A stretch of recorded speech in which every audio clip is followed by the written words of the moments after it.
Chào mừng anh em yêu cờ trên cả nước. Chúc anh em một ngày mới sức khỏe, tràn đầy năng lượng. Đây là lễ khai mạc giải vô địch cờ tướng doanh nhân toàn quốc năm 2025 Quốc Quang Minh Travel.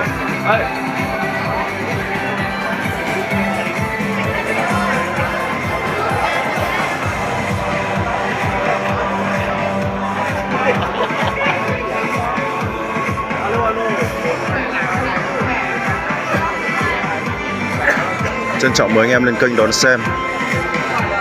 Cảm ơn anh em rất nhiều.